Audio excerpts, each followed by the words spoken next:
The Trump administration maintains a zero-tolerance immigration policy, which is forcing thousands of children to be separated from their families. We have reaction from politicians and citizens in our area. Plus, in North Carolina, state legislators are considering amendments to voting laws, how the changes could affect you at the polls. And with those temperatures climbing into the upper 90s this week, tips to keep you safe during weather conditions that pose health risks. Good evening, everyone. I'm Ken Watling. And I'm Angie Quezada. Thanks for joining us. The Trump administration is doubling down on its zero-tolerance approach to border security. It's already led to thousands of children being taken from their families. Angelica Alvarez reports from the White House. Outrage is growing over the Trump administration's decision to prosecute any adult who illegally enters the country. The policy was announced in April by Attorney General Jeff Sessions, but children cannot be held in adult jails, and in less than 2 months, some 2,000 minors have been separated from the adults they crossed the border with. The United States will not be a migrant camp, and it will not be a refugee holding facility. This afternoon at the White House, President Trump said his administration is being scapegoated for enforcing existing immigration laws. Mr. Trump called on Congress to enact new legislation. If the Democrats would sit down instead of obstructing, we could have something done very quickly. Good for the children, good for the country, good for the world. But other members of the GOP are breaking with the party's line on immigration. In an op-ed in the Washington Post, former First Lady Laura Bush calls the zero-tolerance policy cruel and immoral. Republican Senator Susan Collins of Maine says the current policy sends the wrong message. That's traumatizing to the children who are innocent victims, and it is contrary to our values in this country. Tomorrow, the president will huddle with House Republicans to discuss immigration strategy ahead of this year's midterm elections.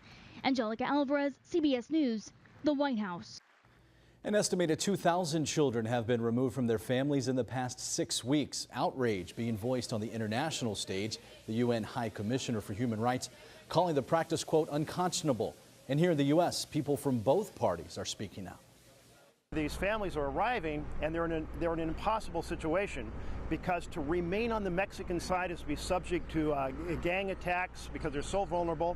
So then they decide to cross between the ports of entry, and the administration says, see, they're breaking the law, we're criminalizing this, we're arresting them, we're putting them in handcuffs, we're throwing them in prison, and we're taking away their children. So this is an all-out assault on the concept of those fleeing persecution getting a fair chance to present their case for asylum here in the United States. We do not want to separate children from their parents. We do not want adults to bring children into this country unlawfully either. They can go to our ports of entry if they want to claim asylum, and they won't be arrested. Under the Bush administration, the U.S. referred all illegal immigrants for prosecution, but made exceptions for adults traveling with children. The Obama administration used the same model, but detained families together. Back here in the East, we wanted to get your opinion on the matter. Many of our viewers have responded to our Facebook post. WNCT's Courtney Allen joins us with some of the responses we received on this issue. Courtney.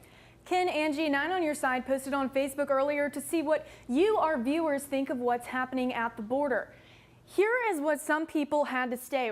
We're going to start off with John Goodman. He says, for all of those who think of the sentiment of don't cross the border illegally, these people are not. They're seeking asylum in the legal way and still being separated. Edward Thomas up next. He says that he's not happy with the current policy, and his feelings echo those of former First Lady Laura Bush. We know that former First Lady Laura Bush took to Twitter yesterday condemning this, saying she's heartbroken over the images she's been seeing at the border. Thomas goes on to say it's immoral to separate parents and children. Bobby Taylor, on the other hand, says that it's the law. The Democrats made this law and Trump is enforcing it. Do Democrats regularly make laws and then not follow them? And up next, Sharon Bowman weighing in, saying there are hundreds of kids born and live here in the United States that live on the street and beg for food. How about we help our own first? Now we're actually hearing just now from North Carolina Senator Thom Tillis. This statement on Twitter just came into our newsroom a couple of hours ago. His tweets reading, quote, "We should not be separating children, migrants from their families. Congress can take action to provide better long-term certainty and consistency on this issue in a way that does not incentivize unauthorized border crossings. Our nation is long overdue for common sense immigration reform, particularly when it comes to providing a path to naturalization for DACA recipients and securing our borders.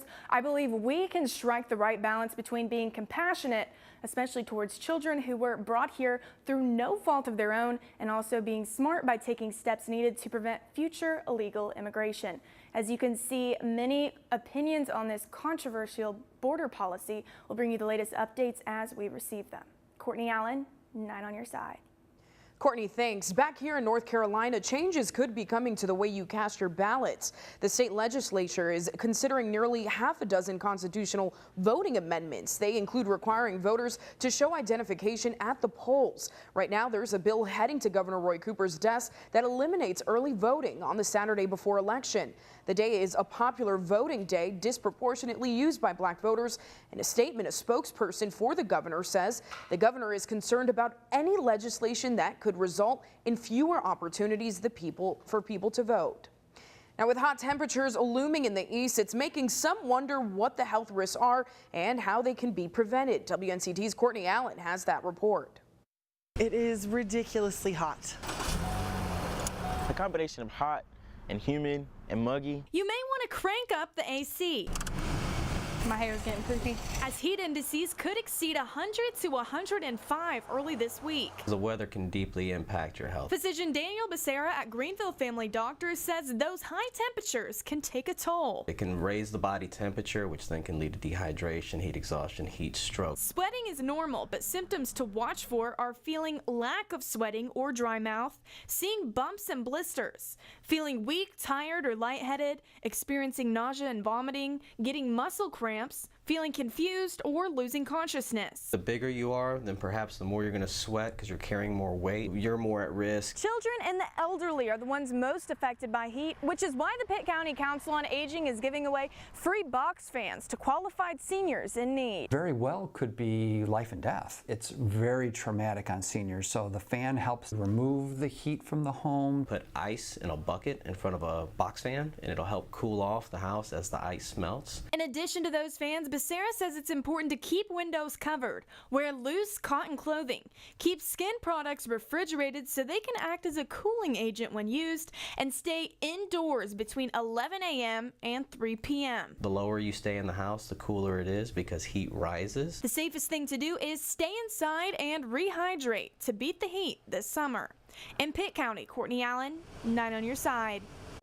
Greenville Utilities is temporarily changing the disinfectant used in the water treatment process. It's a standard treatment performed every summer, and the change started today. GUC will be using chlorine rather than chloramines during this time period. The process keeps water mains clean and free of potentially harmful bacteria throughout the year. Free chlorine is a more aggressive disinfectant than chloramines, and the reaction it creates in the pipes is stronger when temperatures are hot. The change denies bacteria the ability to form resistance to the usual disinfectant used. GUC officials say the free chlorine does not pose a danger to the public. The only effect will be they may notice a little more of a taste or odor in the water, but like I say, once we go back to chlorination, that will disappear. The treatment process will continue through July 30th. And of course, the big question everyone is wondering, when will we finally cool back down some? We'll take a look at your first alert 7-day forecast. It does get better by the end of the week. We'll talk about it next.